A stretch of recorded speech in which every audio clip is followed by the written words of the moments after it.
Hola, buenos días. Hola, profe, buenos días. Buenos días, Nayem. Buenos días, Itzel. Bien, ¿cómo han estado? Bien, bien, profe. Bien, Bien, bien, qué bueno, gracias. qué bien. Pues bueno, vamos a esperar a que se conecte. Citlali se ha estado conectando. Citlali, Itzel, ¿la han visto el día de hoy? Sí, ¿Sí? Ah, ok, entonces ya no debe tardar. Bien. Pues hoy fríos días, ¿verdad? No sé en sus pueblos cómo esté, pero por acá en el mío hace frío el día de hoy. No sé por allá. sí, se hace frío. ¿Sí? Sí, supongo. Toda la región se ve así. Bien, hace 8 días estábamos hablando acerca de lo que era, o lo que es más bien el proceso de enseñanza y aprendizaje. Y aunque Itzel pues nos los estuvo explicando en conjunto, pues ambos, ¿verdad? Al final de cuentas también son dos procesos distintos. Por una parte, enseñar es una cosa y otra cosa es aprender. Entonces, pues aquí está Citlali, vamos a retomar un poquito lo que es el proceso de enseñanza-aprendizaje, ya que también hace 8 días por el tiempo que nos dieron de clase, tal vez se fue muy rápido, ¿verdad? Bien, les mandé el material que nos hizo favor de realizar Itzel hace 8 días también, para que lo hayan revisado, ¿sí? Para que lo hayan checado. Hola, Citlali, buenos días. Hola, Lick, buenos días. Buenos días, bien.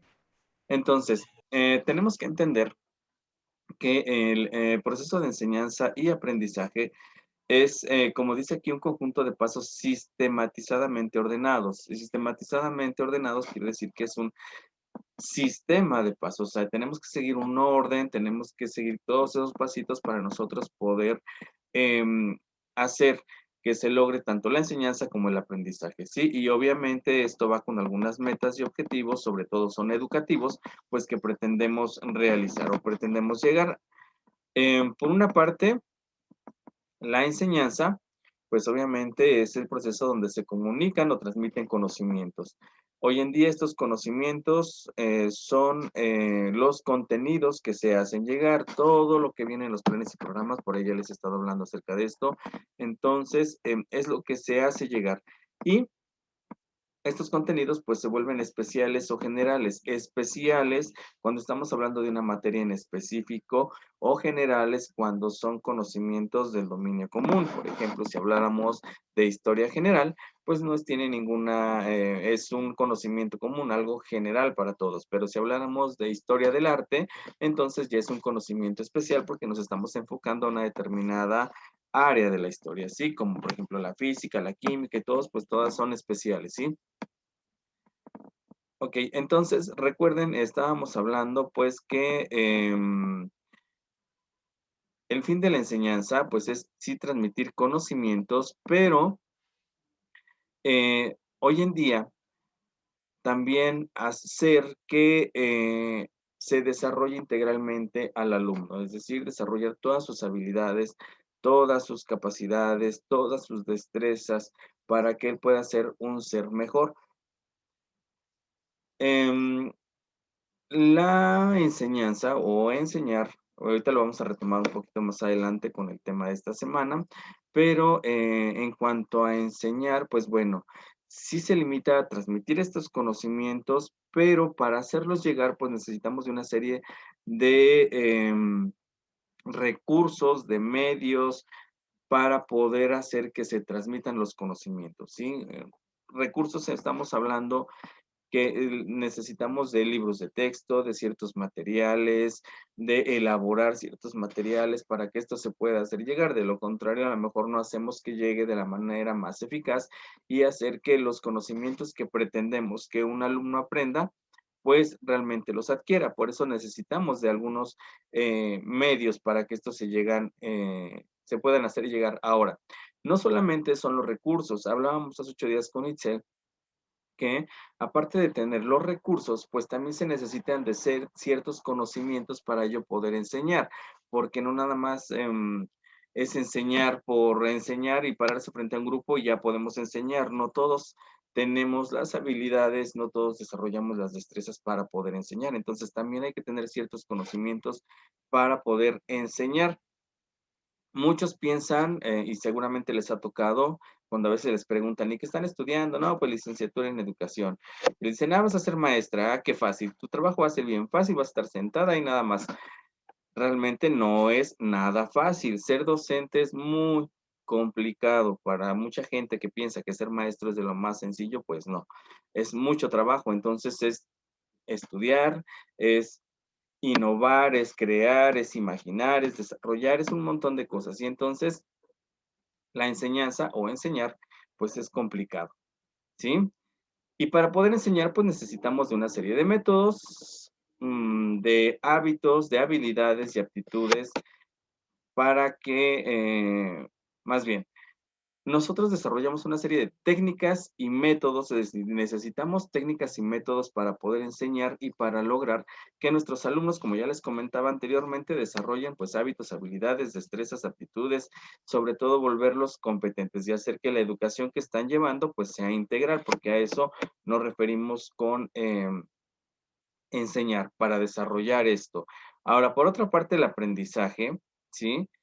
Es la adquisición de todas esas habilidades, esos conocimientos, esos hábitos, esas destrezas, esas actitudes, esas aptitudes que nos están dando por medio de la enseñanza, ¿sí? O que también hoy en día a través de un aprendizaje que hacemos autorregulado, un aprendizaje que hacemos em, de manera personal a través de experiencias y demás, pues bueno, hoy en día nosotros adquirimos muchos conocimientos, ya sea porque no los dan o por las experiencias que nosotros tenemos. Y por eso desarrollamos pues todo esto, es aprender.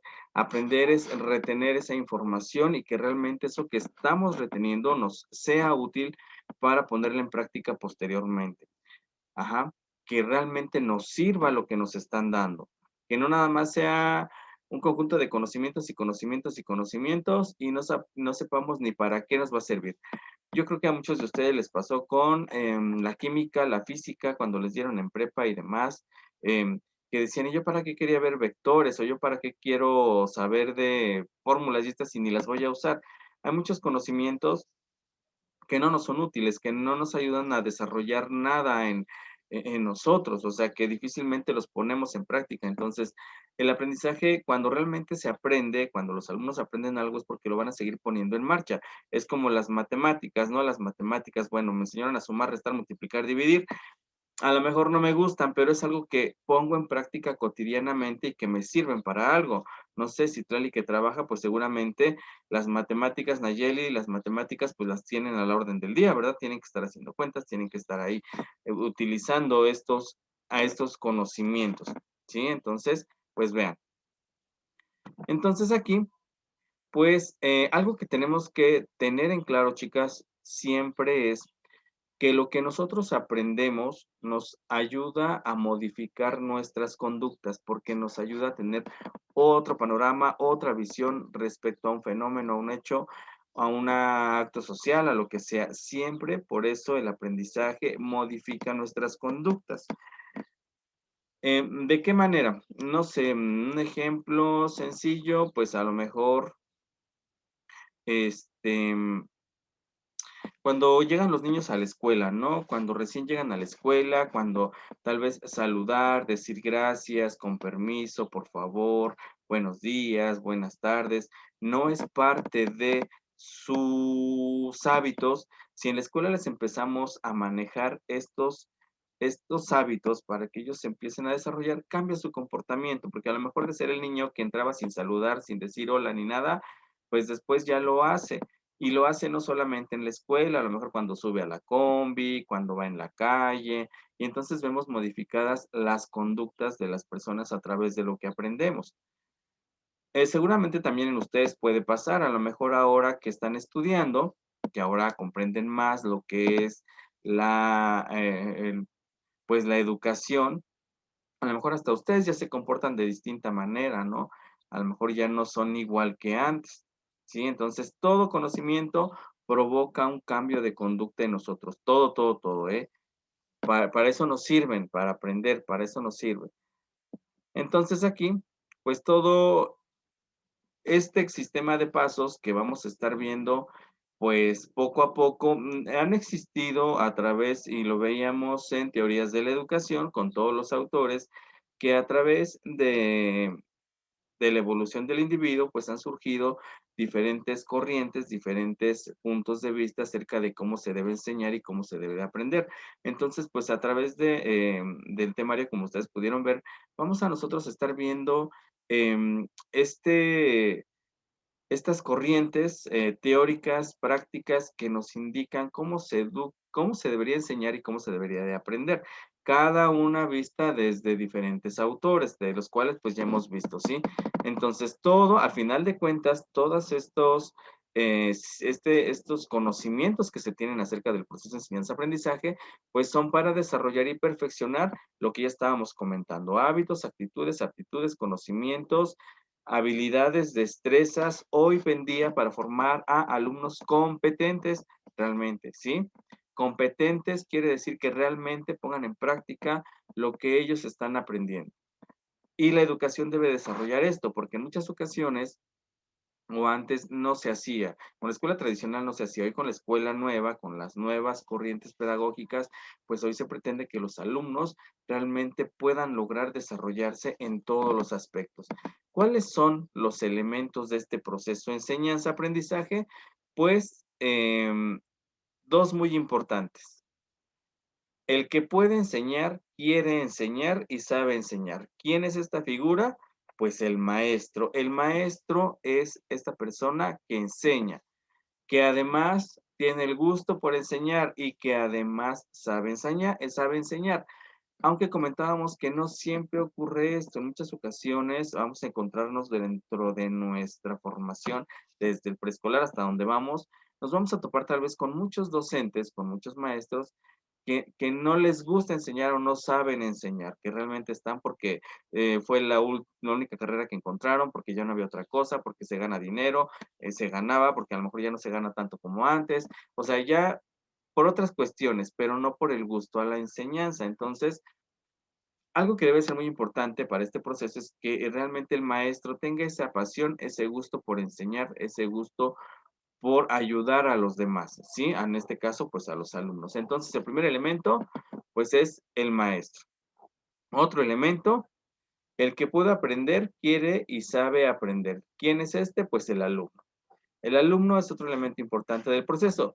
Sin el maestro, sin quien enseña, pues ya no está completo nuestro proceso. Si no hay alumnos, pues a quién les vamos a enseñar. Y si no hay maestros, pues quién nos va a enseñar. Entonces necesitamos siempre de estos dos elementos. El alumno hoy en día tiene muchas características, lo comentábamos, es muy diferente. Hoy todos los alumnos son muy distintos. Cada alumno tiene un ritmo de aprendizaje, un estilo de aprendizaje, desarrolla sus propias estrategias, tiene problemas emocionales. O sea, hoy en día nuestros alumnos son un mundo que debemos de entender para nosotros poder enseñar. Y esa es una labor muy importante que como docentes, a los que como docentes hoy nos enfrentamos, por eso se vuelve más difícil todavía la tarea de enseñar, ¿sí? Y también para el alumno entender al maestro, porque cada maestro también tiene un modo de enseñar, un método, una forma, así que cree que le funciona y bueno, por eso hoy se vuelve tan complicado.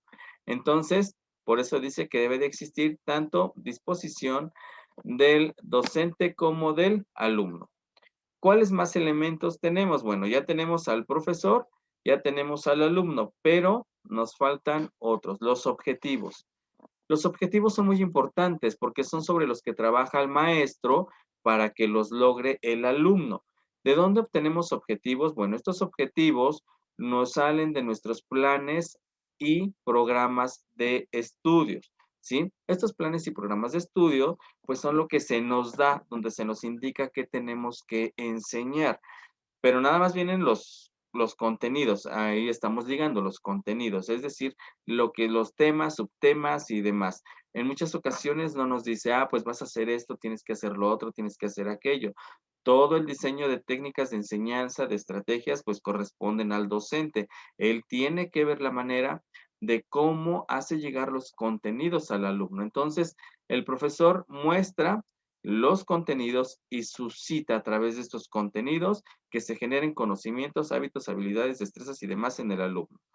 El alumno es el que capta estos conocimientos, estos contenidos y elabora nuevos conocimientos y desarrolla pues hábitos, habilidades, destrezas, actitudes, aptitudes, ¿sí? Y es un ser competente, pero todo mediante un objetivo. Estos objetivos hoy en día en la educación los encontramos como competencias o en la educación básica vienen marcados como, ay, se me olvidó el nombre, aprendizajes clave, ¿sale? Son los que se tienen que lograr. Y bueno, para que se logre este proceso, pues debe de existir medios y contexto. Bueno, los contenidos son conceptuales, actitudinales y contenidos prácticos, ¿sí? Los contenidos conceptuales, chicas, son todos aquellos contenidos que se refieren a teoría, fechas, eh, datos importantes, todo lo que es concepto, todo lo que es teoría. Por ejemplo, en este momento, nosotros estaríamos viendo un contenido conceptual. Un contenido práctico, ¿sí? Serían ahora realizar algo en donde se pongan en marcha las habilidades, los conocimientos que se están aprendiendo a partir de los conceptos en campo, en ponerlos en práctica para desarrollar algo. Por ejemplo, si estuviéramos viendo planeación educativa, pues todo lo conceptual sería que nos dijeran qué es la planeación educativa, para qué sirve y todo eso. Si lo quisiéramos ver como contenido práctico, pues tendríamos que entonces tal vez todo lo que ya sabemos sobre planeación, ahora verlo reflejado en que ustedes hagan una planeación para ver si realmente se comprendió o no se comprendió. Entonces, tenemos tres tipos de contenidos, lo van a ver más adelante en diseño curricular, pero actitudinales, conceptuales y contenidos prácticos, ¿sí? Ahora, los contenidos actitudinales, pues son todos los que desarrollan los valores, todo eso, ¿sí? Contenidos actitudinales. Tenemos estos tres tipos de contenidos y todos se manejan dentro de los planes y programas. Medios o contexto, esto también influye bastante. Los medios son los recursos por los que hacemos que se lleguen a cabo los contenidos, pero el contexto también influye bastante para que estos contenidos se logren. ¿De qué manera? Si yo maestro no hago materiales, si yo maestro no hago algo atractivo para que mis alumnos se vean atraídos con ello y pongan su atención y puedan aprender los contenidos, pues entonces no con todos voy a lograr que aprendan, ¿sí? Por eso los maestros tenemos que desarrollar estrategias, tenemos que desarrollar materiales, tenemos que hacer que al alumno le sea atractivo, le sea grato y llamar su atención, ¿sí? Tenemos que usar una serie de recursos, medios, materiales para que esto se logre. Y el contexto es muy importante. Yo creo que eso les pasa a todos ustedes.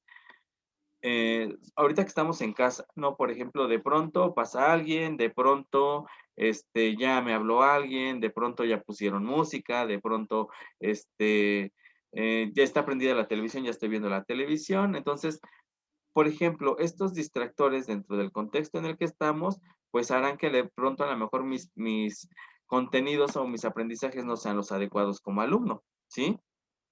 O luego pasa, por ejemplo, a mí como maestro, me pasa que estoy dando la clase y de pronto mi vecino, como hace rato, por ejemplo, le sube todo el volumen a su música y entonces a mí ya me distrae porque siento que se está mezclando la música con lo que yo estoy diciendo y por ustedes a lo mejor están tratando de identificar qué música está y no qué está diciendo el maestro, ¿no? Entonces ya hay problemas de contexto. O como hace rato que ladró el perro, pues ya el perro me distrae y los distrae a ustedes. Entonces, el contexto también influye demasiado. Por ejemplo, ustedes ahorita creo que la música no es tan perceptible, pero acá mi vecino ahorita acaba de poner los cumbiones locos, ¿verdad? Entonces, pareciera que tienen fiesta. Por allá, por el otro vecino, creo que tienen marimba, se escucha música de marimba y entonces yo ya estoy con las ganas del bailongo y resulta que estoy en clase y ya tengo un distractor, ¿no? Ya no sé a qué escuchar. Entonces, todos estos problemas que podemos encontrar en el contexto van a influir para que los contenidos lleguen de mejor manera o no, ¿sí? Lo mismo a ustedes, veo luego a ustedes, las veo que les hablan o que ven pasar a alguien o que, y entonces ya se me distraen, ¿no? Porque ya pusieron atención a lo que vieron, a lo que les hablaron y lo demás, y ya no a lo que yo estoy diciendo. Entonces influye demasiado. Entonces tenemos estos elementos, ¿sí nos quedan claro? Maestro, alumno, objetivos, contenidos y medios. Los planes, aparte de ello, las técnicas y los métodos que vamos a utilizar. Esos son los elementos del proceso de enseñanza aprendizaje. Ahora, ¿por qué aprendemos? Bueno, aprendemos porque necesitamos tener conocimientos para solucionar problemas. No sé, a lo mejor Citlali cuando empezó a leer, pues le interesaba leer porque quería saber qué decía un cuento, ¿no? Quería saber qué decía el cuento, entender el cuento. Entonces, ella tenía una necesidad, ¿sí? Y tenía que dar soluciones a problema. Entonces, tenía un deseo de poder aprender a leer para saber qué decía el cuento, ¿no? Y que ya no le leyeran o que ya no le dijeran y que ya no se le engañaran, ya no se la cuentearan con lo que tal vez decía el cuento, sino ahora ella solita iba a descubrir qué dice el cuento a partir de aprender a leer. Entonces, por eso todos tenemos una necesidad. Ahorita ustedes tienen una necesidad, ustedes quieren ser, pues me imagino que la mayoría docentes, ¿verdad? Dedicarse a la educación, entonces, pues tienen una necesidad, pues tienen que aprender, ¿verdad? Para tener estos conocimientos y los puedan poner en práctica posteriormente. Entonces, hay un deseo de aprender, tenemos un propósito, nuestros conocimientos tienen un propósito y nos van a ayudar a solucionar un problema. Ahora, ¿por qué podemos fracasar en cuanto nosotros queremos aprender algo? Uno, porque quienes estamos envueltos en el proceso de enseñanza-aprendizaje a veces desconocemos todo sobre estos procesos y entonces no logramos que se llegue a a un proceso de la mejor manera. Otras porque no tenemos objetivos claros, es decir, quien está enseñando no sabe a dónde va con la enseñanza y entonces no puede lograr que se traslade todo hacia lo que es el alumno y ahí tenemos problemas, ¿sí? Y otra cuando sobreestimamos al educando y esto pasa demasiado, es decir, cuando creemos que nuestro alumno pues no va a aprender, que nuestro alumno no puede, que nuestro alumno no está diseñado para eso, nuestro alumno, o sea, que decimos que nuestro alumno no puede, ¿no? Entonces, desde ahí, nosotros ya no hacemos, en el caso de la enseñanza, una labor adecuada y nuestro alumno no va a aprender mejor. Seguramente también les pasó de esto en escuela anterior con otros maestros. Entonces, yo les comentaba cuando iniciábamos con esto, que tanto la enseñanza como el aprendizaje, a pesar de que trabajan en conjunto, son dos procesos distintos, ¿sí? Cada uno lo vamos a estar viendo de manera distinta. Y para que ambos procesos puedan darse, pues ya vimos que necesitamos, por un lado, en el aprendizaje al alumno y en la enseñanza al maestro. De lo contrario, pues no se puede dar este proceso, ¿sí? Tenemos que tener bien claros nuestros objetivos y quien se va a encargar de hacer que lleguen estos objetivos, que es el maestro, debe de entenderlos para poder hacer que esto se cumpla. De lo contrario, pues no. Y entonces, como ustedes ven aquí, pues hay un ciclo que nosotros tomamos en cuanto a al proceso de enseñanza-aprendizaje. Primero, preparación de la enseñanza. ¿Cómo vamos a enseñar? ¿Qué materiales? ¿Cómo voy a hacer para que esto se logre? ¿Sí? El punto B, creación de un ambiente propicio para el aprendizaje. Es decir, un ambiente donde mis alumnos se sientan gratos, donde se sientan a gusto para poder aprender y realmente puedan aprender. Por eso las maestras de primaria, preescolar, si ustedes se dan cuenta, adornan el salón llamativo para que el alumno se sienta a gusto, para que el alumno realmente quiera ir al salón y aprender, ¿sí? Enseñanza para el aprendizaje de todos los estudiantes. Hace 8 días comentábamos con Itzel que hoy en día, aulas diversas. Aulas diversas quiere decir que hoy en día nosotros no podemos negar el servicio educativo a ningún alumno, a ningún alumno. Si Citlali entra a trabajar a una escuela y tiene 20 niños neurotípicos me refiero a niños que decimos normales, ¿verdad? Y de pronto le llega un niño ciego, pero un niño con síndrome Down. Citlali no puede regresar a ninguno de los niños, no le puede decir, yo no atiendo a niños con síndrome Down o yo no atiendo a niños ciegos. No, porque la educación para empezar es un derecho y en México el aula el aula, la educación se le da a todos y todos tienen derecho a accesar a la escuela. Entonces, si le llega un niño con síndrome de Down y un niño ciego, Citlali tiene que aceptarlos y tiene que trabajar con ellos. Y todavía es una labor doble, porque aparte de atender a los que decimos normales, tenemos que buscar estrategias de enseñanza. ¿Para qué? Pues para que mis niño con síndrome de Down y mi niño con discapacidad visual puedan aprender, ¿sí? Porque ellos también van a lograr objetivos y porque ellos también tienen que cumplirlos. Y el hecho de que tenga un niño síndrome de Down, aunque va a aprender de distinta manera que los demás niños, no quiere decir que no va a aprender. Por eso hoy vemos a muchos niños con síndrome de Down, a niños ciegos, a niños sordomudos, a niños con alguna otra discapacidad dentro de las instituciones que llamamos normales. Ya no están recluidos en una escuela especial, ¿sí? Así que hoy más trabajo porque tenemos que tener estrategias para los normales, según, ¿verdad? Que a veces están peor que los que decimos que están mal, y estrategias para todos aquellos niños que tienen alguna discapacidad o situación que se les complica estudiar. Entonces, hoy en día, por ejemplo, es necesario saber un poco de braille, saber lenguaje de señas mexicanas, conocer sobre discapacidades para poder entender de pronto a estos alumnos.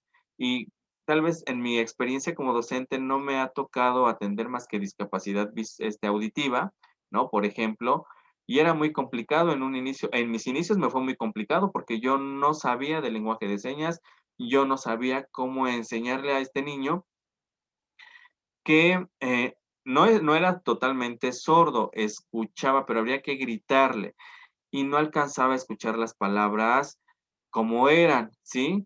Entonces él entendía parte de y se comunicaba con lo que entendía y con señas. Entonces, a mí me era, pues imagínense, con apenas empezando hace 20 años y yo llevaba era mi segundo año, pues para mí era bien complicado tratar de hacer que el niño aprendiera algo. Realmente se me dificultaba demasiado. Y se me dificultó durante todo el ciclo escolar, ¿para qué les voy a mentir? No pude lograr mucho con él porque yo tampoco conocía mucho sobre discapacidades y sobre lenguaje de señas. Y aunque él aprendió, por ejemplo, vocales y aprendió las consonantes, pues ya aprenderlo a hacer que leyera, ya no pude lograrlo, o sea, no pude lograr. Pero por lo menos creo que entendí la manera de comunicarse con él, que ya fue una ganancia, ¿no? Pues desde ahí me tuve que empezar a poner a estudiar también. Yo después tuve un grupo de danza, ¿sale? Estuve en un grupo de danza y uno de nuestros bailarines es sordomudo. Bueno, era porque ya no está en el grupo, ¿no? Sordomudo, ¿sí? Y él, fíjense que él sí sabía, él fue a la escuela normal, ¿eh? A la primaria normal, digámoslo así, él no estuvo en una escuela especial. Él aprendió y sabe leer, sabe escribir, sabe contar, sabe hacer sumas, restas, multiplicaciones, divisiones, ¿sí? Obviamente no habla, ¿sí? Hace puros sonidos extraños, este, no escucha, bueno, puede escuchar sonidos muy, muy fuertes, pero lo lastiman. Pero, por ejemplo, para el baile, o sea, él siempre entraba a los tiempos, él siempre sabía dónde entrar, dónde salir, él aprendía los pasos, él sabía las coreografías, el todo, ¿eh? Y de hecho en los bailes es muy bailarín. Además de bien chismoso, déjenme decirle que el mudo es bien chismoso. Pero, o sea, los maestros que tuvo, aquí vamos a esto importante dentro de del proceso de enseñanza-aprendizaje, los maestros que tuvo realmente se preocuparon porque él pudiera aprender y pudiera desarrollar sus habilidades, sus destrezas. Entonces, cuando él, por ejemplo, no logra comunicarse con las señas con nosotros, entonces lo que hace es escribir, escribe lo que él quiere o lo que desea decir. Entonces, así ya lo entendemos, ¿no? Entonces, los maestros pues le enseñaron estrategias para que él se pueda comunicar. Ajá. Y les digo, para el baile, o sea, ustedes dicen, pues no escucha la música, pero él nos decía o él nos hacía señas que él se guiaba, uno por cómo veía que bailaban los otros cuando empezaban y otro por las vibraciones, él nos hacía señas de vibraciones, él sentía la música, entonces cuando empezaba y cuando terminaba y contaba los tiempos en cuanto tenía que empezar a bailar, más los tiempos que cada secuencia llevaba, y cuándo tenía que terminar. Entonces él no se equivocaba, él más nos equivocábamos, yo creo más nosotros que era el de problemas de audición. Entonces vean, cómo sí podemos desarrollar, sí, cómo sí podemos hacer que todo el alumno desarrolle habilidades siempre y cuando seamos nosotros los que los apoyemos, ¿sí? Hay otra vecinita, tengo aquí otra vecinita que ella sí está en el CAM. Ella tiene problemas visuales, ella no ve. Sin embargo, por ejemplo, en el CAM, las maestras que están, pues han sido muy buenas porque le han ayudado a ser independiente. Ella camina sola por la calle, se guía por los sonidos, este, lee porque utilizan el sistema braille, ya lee, ella escribe, ¿sí? Ella maneja el celular, yo creo que hasta mejor que yo, ¿sí? Maneja la computadora. Entonces, su, el hecho de que ella no vea no ha significado que ella no pueda desarrollarse, ¿sí? Al contrario, se ha desarrollado muy bien, ha desarrollado sus demás sentidos y hoy es una persona casi independiente, no necesita de alguien para poder hacer ciertas cosas, se orienta, se guía. Entonces, vean, entonces aquí depende de quienes enseñamos también y de la disposición del alumno para que ellos puedan desarrollarse, ¿sí? Y responsabilidades profesionales, esto es lo que estábamos hablando de nosotros como docentes que todo tenemos que hacer. Yo sé que suena bonito todo lo que les estoy diciendo, ¿no? Así de, uy, grandes logros, grandes, pero realmente es un trabajo complicado, ¿sí? O sea, tiene muchas complicaciones, así que no es tan fácil. Como pedagogos, yo sé que ustedes van a decir, híjoles, nosotros no somos pedagogos, somos, licenciados en educación. Bien, todos los que nos encontramos dentro de la educación, de alguna manera desarrollamos la pedagogía, la didáctica y todo lo que tiene que ver con la educación. Así que como pedagogos o como docentes, como educadores, ¿sí? Nosotros a nuestros alumnos debemos de no decir nada que no sea cierto. Es decir, no vamos a engañar al alumno. La maestra Itzel no puede llegar al salón de clases y decirle al alumno que ay, hoy es domingo porque Diosito así lo mandó. No, no puede llegar a decir eso, ¿sí? La maestra Itzel tiene que decir, hoy es domingo porque hay un ciclo, porque la Tierra gira 24 horas y hace que haya un día y entonces hoy se ha inventado 7 días para la semana, en fin, tiene que explicar con cosas verdaderas. No podemos engañar al alumno, ¿sí? Como muchos maestros luego nos engañan. Un vocabulario adecuado, señoritas, a esto nos referimos con saber cómo comunicarnos y el nivel al que tenemos que bajar o elevar nuestro vocabulario dependiendo del alumno. Así como yo estoy hablando en este momento con ustedes, pues yo no voy a ir con un niño de 5 años a comunicarme de la misma manera porque no me van a entender absolutamente nada. Pues yo tengo que adecuarme. Aunque yo tenga que hablar de lo mismo, yo tengo que saber cómo adecuar mi vocabulario para que ellos lo entiendan de la manera en que ellos lo pueden comprender, a diferencia de ustedes. Yo no puedo llegar a explicarles el tema del ciclo del agua, ¿sí? A estas alturas, a ustedes, ¿verdad? Ya no les voy a llegar a explicar con hacer el experimento y las nubecitas y el solecito y como le explicaría a un niño de primero o segundo año de preescolar, ¿sí? A lo mejor a ustedes ya vamos a utilizar tecnicismos, vamos a utilizar otro vocabulario más elevado, vamos a utilizar otro tipo de materiales donde ustedes me puedan entender porque su nivel se supone ya es más alto a diferencia. Por eso ustedes se dan cuenta, por ejemplo, las maestras de preescolar son mi vida, mi niño, mi cielo, mi de esto, ¿sí? ¿Por qué? Porque hay que adecuar nuestro vocabulario a la edad en la que están nuestros alumnos. Si a ustedes llego con esto de, ay, mi niña Citlali, mi ternurita Ditzel, mi chiquita Nayeli, pues van a decir, el profe está loco, ¿verdad? ¿Por qué nos dice así? Si de por sí yo he utilizado mucho yo por ejemplo utilizo mucho el término hijo o hija, ¿no? Para referirme a mis alumnos, hijas, hijo, ¿no? O chaparrito, chaparrito, utilizo mucho eso. Cuando yo llegué a dar clases a universidad, en este caso al instituto, ya con alumnos grandes, y utilizaba yo esos términos, me quedaban viendo así como que, ay, este profe está medio raro, ¿no? Entonces ya tenía que explicarles, disculpen, yo utilizo esto con los niños, si a ustedes les molesta, pues voy a evitar, ¿verdad? Porque efectivamente, ya que les digan hijos, hijas y esto, pues ya no, entonces por eso yo utilizo señorita, señorita mejor, jóvenes, porque ya me tengo que ir adaptando al otro nivel, ¿sí? Entonces, tenemos que irnos adaptando al nivel en que están ellos, siempre, ¿sí? Insistir mucho en los temas fundamentales, es decir, aquí tenemos que retroalimentar y tenemos que el docente hacer que los temas que son importantes realmente se cumplan.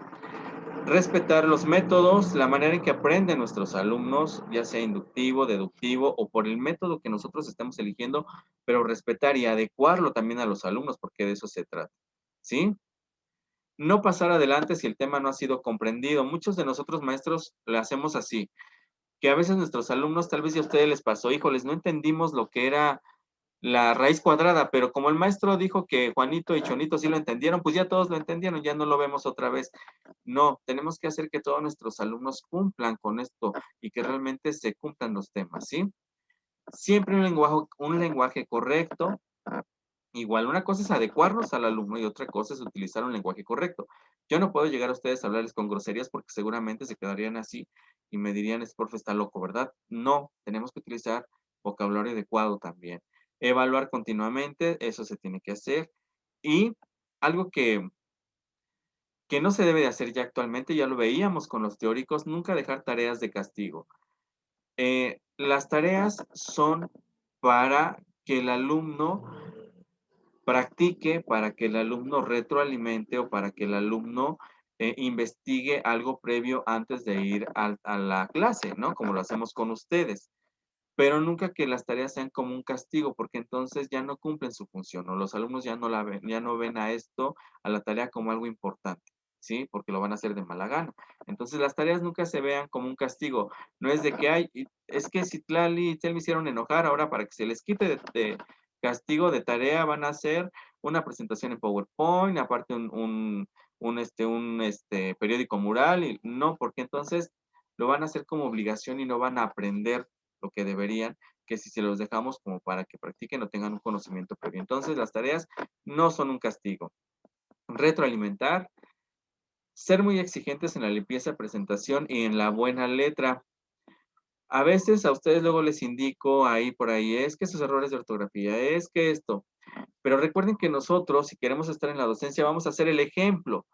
Y entonces, si llegan a ver a la maestra Citlali, ejemplo, no voy a decir y no se sientan ofendidas, es un ejemplo, pues llegan a la maestra toda fodonga, que no se peinó, con los zapatos sucios, pues cómo van a llegar o cómo yo le voy a decir a mi alumno, a ver, Juanita, peínate, a ver, Juanita, límpiate los zapatos y van a decir, bueno, si la maestra viene toda, fodonga, ¿por qué me va a exigir a mí, no? Es como si ustedes, si yo les digo, bueno, pónganse el uniforme, quiero que estén presentables, pero yo estoy todo shirgo y voy a salir en pijama, pues no voy a poder exigir. O yo no les puedo decir, corrijan su ortografía si el maestro, cada error ortográfico que nos maneja, pues, ¿cómo le vamos a hacer? O la letra fea. La letra sí la tengo fea, ¿verdad? Pero por eso luego les digo, no quiero que ustedes escriban como yo. Entonces, pero en ortografía y todo eso, siempre, y más, ustedes que van a estar frente a un grupo, quieren estar frente a un grupo, pues si no, imagínense, y les ha tocado ver que de pronto no les toca una maestra o maestro que tienen faltas de ortografía o muy fea letra o no saben ni redactar y dicen, bueno, si así está el maestro, ¿cómo van a estar los alumnos, verdad? O cómo están los alumnos si el maestro no sabe ni cómo se escribe. Entonces, ustedes tienen que corregir eso. Recuerden que una cosa es que sepamos hablar bonito, que sepamos expresarnos, comunicar y también la forma escrita debe de saber comunicar e indicarnos cómo estamos como docentes. Entonces, vean que ser docente pues no es una tarea fácil, ¿sí? Es muy complicado esto del proceso de enseñanza-aprendizaje, aunque también es una labor bonita que a quienes nos llama la atención, pues lo disfrutamos, aunque sea muy pesado. Entonces, vean, todo lo que tiene que estar dentro de este proceso de enseñanza-aprendizaje. Y no solamente enseñamos, desafortunadamente, aunque la escuela está planteada de esta manera para que el maestro desarrolle conocimientos intelectuales, pues hoy en día no solamente nos encargamos de eso. Hoy en día el maestro, aparte de enseñar conocimientos, ¿cómo se llaman? Intelectuales, pues tenemos que enseñar valores, tenemos que enseñar actitudes, aptitudes, tenemos que preocuparnos más por los alumnos. Hoy nuestra tarea es mucho más complicada porque hoy nuestros alumnos también tienen muchos problemas que nosotros tenemos que entender para poder enseñar y para que ellos puedan aprender. ¿Sí? ¿Dudas hasta aquí, Nayes y Tlali? No, profe. Sí. Ok. Bien, chicas, voy a cerrar tantito porque se acaban los 40 minutos y las veo en medio minuto, por favor, con lo que resta de la clase, por favor. ¿Sí? Voy entonces, permítanme.